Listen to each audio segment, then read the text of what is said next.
In London, there's an ambitious plan to redevelop some very valuable real estate. It just happens to exist beneath the surface of the city. The British capital's famous subway has many stations that have been abandoned over its long history. Now, an entrepreneur is hoping to reopen them as tourist attractions. But as Sean Mallon explains, he's running into some roadblocks. It is the city beneath the city. London's fabled subway, the Tube. Over its long history, it has from time to time had to close stations, dozens of them, now sitting vacant and unseen.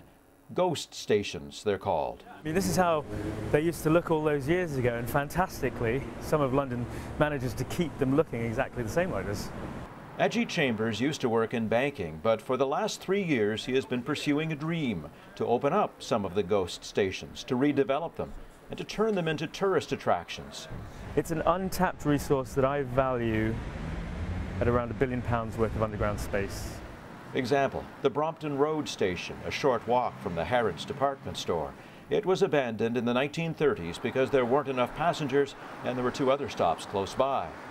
In World War II, it hosted London's Air Defense Command, relics of which still exist in the man-made cavern.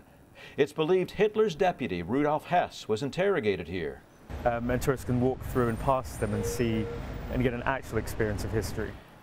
Chambers proposes to develop Brompton Road first. He has plans for a restaurant along with the historical displays. And then he'd move on to the Aldwych station, one of many used as a bomb shelter during the war.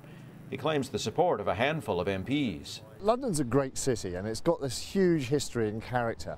And I think some of this quirkiness about London is what tourists love and what Londoners love as well. So I think it's got some merit in just sort of seeing what we can do.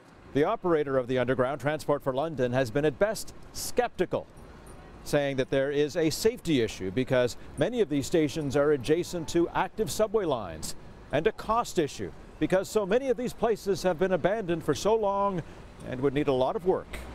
TfL told us we would consider proposals from him. However, given the safety and operational issues involved and the need to protect public money, a proposal would have to be reasonably detailed. Chambers claims the financial backing of at least one billionaire and that he has the plans in place and ready to go. The ghosts beneath the streets of London just await the approval of the bureaucrats above. Sean Mallon, Global News, London.